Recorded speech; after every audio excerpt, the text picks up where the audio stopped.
ফিরে আসলো Infinix note 30 pro already এই স্মার্টফোন নিয়ে আগেও আলোচনা হয়েছে, তাহলে এখন আবার কেন?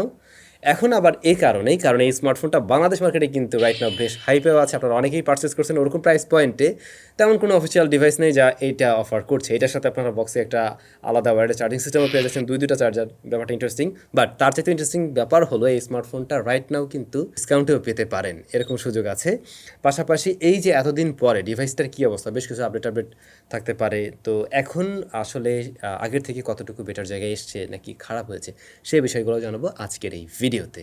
আর যেমনটা বলছিলাম, আপনাদের জন্য স্পেশাল একটা অফার রয়েছে। মূলত দারাজে 18 অক্টোবর থেকে 22 অক্টোবর পর্যন্ত একটা স্পেশাল ক্যাম্পেইন চলছে দারাজে, আর ক্যাম্পেইনের নাম হলো ইনফিনিক্স সুপার ব্র্যান্ড প্যারেড। যে ক্যাম্পেইন থেকে ইনফিনিক্সের ফোনগুলো পারচেস করলে আপনারা পেয়ে যেতে পারেন 2500 টাকা পর্যন্ত ডিসকাউন্ট, আর অবশ্যই অফিসিয়াল বা ব্র্যান্ড ওয়ারেন্টি তো রয়েছেই। আবার এই ক্যাম্পেইন চলাকালীন সময়ের মধ্যে আপনারা কিন্তু যদি ইএমআই নিতে চান স্মার্টফোনটি, 0% ইন্টারেস্টে ইএমআইতেও এই স্মার্টফোনটি পারচেস করতে পারেন।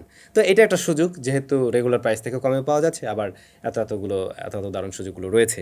পাশাপাশি এই মুহূর্তে কিন্তু একটা স্পেশাল ফটোগ্রাফি কন্টেস্টও তারা আয়োজন করছে, সেখানে অংশগ্রহণ করে জিতে নিতে পারেন একটি স্মার্টফোন। আর এই কন্টেস্টের নাম হলো Infinix light up your future. এখানে আপনারা অংশগ্রহণ করতে পারেন। ভিডিও ডেসক্রিপশনে কীভাবে কি অংশগ্রহণ করতে হবে একদম ইন ডিটেলে লেখা আছে, প্রথম কমেন্টেও দেওয়া আছে, ওটা দেখে নেবেন। তো এটা চলবে মূলত 22 অক্টোবর পর্যন্ত। যারা ছবি ওখানে পোস্ট করবেন, ছবি পোস্ট করার পরে হাইয়েস্ট রিয়াকশন যারা পাচ্ছেন, যে পাবেন আর কি, সে পেয়ে যাবেন ইনফিনিক্স হট 12 প্লে। সো অংশগ্রহণ করতে পারেন। So stay tune with Daraz Facebook page, online page. Okay, তো এই স্মার্টফোন নিয়ে যদি বলতে হয়, নতুন করে তো আসলে বলার মতো তেমন কিছু নেই। ডিজাইন তো সেই যা দেখছিলেন তাই, দেখতে কিন্তু স্মার্টফোনটা বেশ সুন্দর। হয়তো অনেকের কাছে ক্যামেরা মডিউলটা বা সেটআপটা একটু বড়সড় লাগতে পারে। এটা রিয়ার প্যানেলটা কিন্তু গ্লাসের, এবং এটা যেমনটা দেখছেন খুব ভাইব্রেন্ট কালার দেয়। কালারটা যদিও শিফট করে, একটু গ্রেডিয়েন্ট টাইপের সুন্দর আর কি। বডি ফ্রেমটাও প্লাস্টিকের তৈরি, আর এটাতে আমরা প্রয়োজনীয় পোর্টস অ্যান্ড বাটনে একদম এভরিথিং সব কিছুই পেয়েছি। 3.5mm হেডফোন জ্যাকটাও কিন্তু এতে আছে। তো এই সমস্ত বিষয় রেখে যদি ডিসপ্লে সাইডে চলে আসে, আপনারা নিশ্চয়ই জানেন এটাতে একটা অ্যামোলেড প্যানেল রয়েছে, ফুল এইচডি প্লাস রেজুলেশনের, 120 হার্টজ হাই রিফ্রেশ রেটের, এবং এটা বেশ কালারফুল। এটা ন্যাচারাল থেকেও একটু বেশি কালার বুস্টেড দেয় আর কি। তো যারা ভিডিওটি দেখেন তাদের কাছে এই ডিসপ্লেটা অনেক বেশি ভালো লেগে যাবে, কিন্তু কালারটা অ্যাকুরেট না আর কি, অ্যাকুরেটের থেকে একটু বেশি বুস্টেড স্যাচুরেটেড আর কি, এরকম লাগে। তো আমি ভাবছিলাম কি পরবর্তীতে হয়তো ওরা আপডেট দিয়ে বিষয়টা একটু ফিক্স করে দিতে পারে বা একটা ন্যাচারাল টোন দেওয়ার ট্রাই করতে পারে, কিন্তু এখনও দেখছি মানে স্টিল এটার কালারটা একটু বুস্টেড। দেখতে ভালো লাগবে, কিন্তু আপনি যদি অ্যাকুরেসির ব্যাপারে চিন্তা করেন তাহলে এটা কিন্তু স্টিল একটু পিছিয়ে আছে আর কি। টাচ রেসপন্স ভালো, সেখানে কোনো প্রবলেম নেই। অনেক ফোনে দেখা যায় না যে আপনি আউটডোরে ব্যবহার করছেন লং টাইম, একদম হাই ব্রাইটনেসে ডিসপ্লেটা গরম হয়ে যায়, ফোনটাও অনেক বেশি গরম হয়ে যায়। তো এটা এতদিনে যা দেখছি যে না, এই ধরনের কোনো ইস্যুতে আমাদের পড়তে হয়নি, সে সমস্ত জায়গাগুলোতে একদমই ঠিকঠাক আছে। ইভেন ডিসপ্লেটা চিন বেজলে কিন্তু সিমেট্রিক্যাল টাইপের, না? তো ডিসপ্লেটাতে নতুনত্ব তেমন কিছু আমরা পাইনি, আর কোনো ধরনের প্রবলেমও তৈরি হতে দেখিনি এতদিনে। প্রসেসর মিডিয়াটেক হেলিও Z99, এটা তো খুবই কমন একটা প্রসেসর, এর আগে অলরেডি অনেক স্মার্টফোনে ব্যবহার করেছি।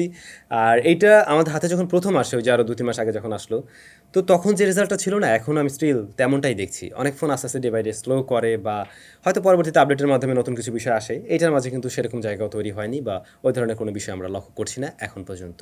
অ্যাপ ওপেন ক্লোজ টাইম সে আগের মতো ফাস্টেই আছে। হয় কি, একটা ফোনে একটু বেশি অ্যাপে লোড হয়ে গেলে অনেক সময় ডিলে করে, বাট এটার ক্ষেত্রে সেই ধরনের প্রবলেম ফেস করছি না, কারণ এখানে র্যামটা তো মোটামুটি ভালোই আছে। আর যেহেতু এই ফোনটার স্টোরেজটা হলো 256GB, দ্যাটস ওয়াই আপনি ছবি ভিডিও যাই করুন না কেন, এটা স্টোরেজ অনেকটাই ফাঁকা থেকে যাওয়ার কথা, বা একটা বড় জায়গা রয়েছে। দ্যাটস ওয়াই এই ফোনটা লং রানেও কিন্তু স্টিল ভালো রেজাল্ট দিচ্ছে। 108 মেগাপিক্সেলের মেইন ক্যামেরা। তো মেইন ক্যামেরাটাতে আমার যা মনে হয়েছে, আগেরটাতে আমরা যেমনটা দেখছিলাম, আমি হয়তো আগে বলছিলাম যে এক্সপোজার ব্যালেন্সে গিয়ে বা হাইলাইট ব্যালেন্স পেলে একটু ওইটা ক্যালকুলেশন করতে গিয়ে কিছুটা ইস্যু দেখা দিচ্ছে মাঝে মধ্যে, বাট এবারে কিন্তু ওইটা আগের থেকেও মনে হচ্ছে আমার কাছে একটু ডিফাইন, যদিও তেমন নোটিসেবল বিষয় না, কিছু কিছু ছবি তেমনটা মনে হচ্ছে। আবার এটা এমন হতে পারে যে তখনকার যে সিচুয়েশনে আমরা তুলছিলাম আর এখন যে সিচুয়েশনে তোলা হচ্ছে সেটার একটা বিষয় থাকতে পারে, কিন্তু কিছু কিছু জায়গায় এটা লক্ষণীয় ছিল আর কি। তবে সেই আগের মতোই বলবো, 2 মেগাপিক্সেলের ম্যাক্রো শুটার আর ডেপথ সেন্সর না দিয়ে একটা আল্ট্রা ওয়াইড দিলে এটা আরও বেশি কাজে লাগতো। বাই দ্য ওয়ে, এই স্মার্টফোন নিয়ে যদি একদম ইন ডিটেল আপনি জানতে চান, তাহলে অবশ্যই আমাদের ফুল রিভিউটা দেখতে পারেন, সেই ক্ষেত্রে কিন্তু আপনি একদম ইন ডিটেলে সব কিছুই জানতে পারবেন।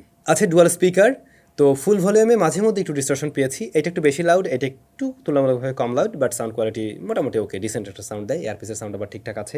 ব্যাটারি 5000 mAh এবং 68 ওয়াট চার্জিং সিস্টেম সাপোর্ট করে, plus wireless charging system support করে হচ্ছে 15 ওয়াট। তো এটা ভালো বিষয় যে এরকম প্রাইস পয়েন্ট অফিসিয়াল ফোনের সাথে আমরা ওয়্যারলেস চার্জারও পেয়ে যাচ্ছি, সাথেই আবার সাপোর্ট নেয়, এরা মনে আর কোনো ডিভাইসে নেই। এটা অবশ্যই একটা ভালো বিষয়, বাট যেটা দেখছিলাম প্রথম দিকে ওয়্যারলেস চার্জার দিয়ে চার্জ করলে এটা একটু গরম হইতো। তো এটা আসলে সব ডিভাইসেই হয়, কিন্তু আমি ভাবছিলাম যে হয়তো পরবর্তীতে এই জিনিসটা আর একটু স্টেবল হতে পারে। স্টিল এটা সে আগের মতোই গরম হচ্ছে, ওই জায়গাটা ফিক্স করতে তারা পারে না, এটা পারা মনে হয় না যে সম্ভবও। আর হচ্ছে ব্যাটারি ব্যাকআপ একদিন এখনও চালানো যায় একদম ঠিকঠাকভাবে, ওইটা নিয়ে সমস্যা নেই। তো যারা লং রান এটা চালাবেন, ব্যাটারি ব্যাকআপ খুব সহজে আসলে যে কমে যাবে এমন না। হ্যাঁ, 1 বছর চালান, তারপরে ডেফিনেটলি অবশ্যই ব্যাকআপ কম পাবেন, বা 8 মাস 9 মাস পরে গিয়ে কিছুটা কম পেতে পারেন, এই আর কি। নেটওয়ার্কের বিষয়টা থাকে, অনেক ফোনে দেখা যায় যে নেটওয়ার্কে ইস্যু দেখা দেয় আস্তে আস্তে, ওই ধরনের প্রবলেম কিন্তু এটাতে নেই একদমই। থার্মাল থ্রোটলিংয়ের মতো প্রবলেম ফেস করিনি, পারফরমেন্স হঠাৎ করে ড্রপ করছে এই ধরনের সমস্যা পাওয়া যায়নি আর কি। বলা যেতে পারে ওভারঅল আগের মতোই আছে ডিভাইসটা, বাট আপনি হয়তো অফার প্রাইসে কিছুটা কম দামে কিনতে পারবেন, সেই জায়গা থেকে হয়তো চাইলে চয়েস করতে পারেন। কে কে অলরেডি ব্যবহার করছেন মাস্ট কমেন্ট করে জানাবেন, কাজের চিন্তা ভাবনা আছে সেটাও জানাতে পারেন। ভালো থাকুন তাহলে, দেখা হচ্ছে নতুন ভিডিওতে, টাটা।